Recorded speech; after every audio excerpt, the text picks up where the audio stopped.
அதிகமான சீட்டு வராமல் ரொம்ப சொப்ப சீட்டு தான் வந்து இந்த கட்சியை கேவலப்படும். இந்த ராணுவ பிரச்சனை இதெல்லாம் பார்த்தீங்களா, இப்போ இது நம்ம பாகிஸ்தான் பார்க்குற அதெல்லாம் ஓரளவு பரவாயில்ல. அதையே இன்னும் வேற லெவலில் பண்ணணும். இதே மன்மோகன் சிங்லாம் இருந்தாலும் வேற மாதிரி பண்ணுவார். பிஜேபி எந்த கட்சியில கூட்டணி போதோ அது வரது வாய்ப்பு இல்லைப்பா. என்ன பொறுத்த நான் சொல்றேன்.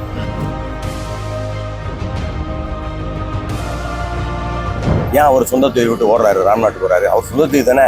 தேனியில் 4 வருஷம் இருந்தீங்கல்ல, சொந்த தொழில் நிற்கணும். எல்லாரும் சொந்த தொழில் விட மாட்டாங்க. திமுக ஏடிமுக இந்த ரெண்டுமே பார்த்தீங்கன்னா வாய்ப்பே இல்லை. அதே அரசியல்வாதி தான், அதே ஆளுங்க தான், அதே ஊழல் தான், அதே பிரச்சனை தான் போயிருக்கும். இதை மாற்றி ஒருத்தர் வரணும் அப்படின்னா வந்தாதான் புதுசாக ஏதாவது நடக்கும்.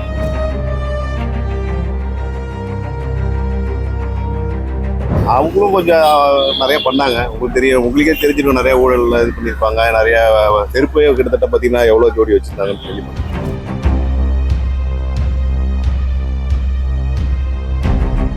விஜயா சீமான் இந்த கேள்வியில் தான் இப்போ ஜனங்க, நான் ஆட்டோ ஓட்டுறேன், என்கிட்ட உட்காடுறவங்கலாம் பேசின்னு வரதே தான்.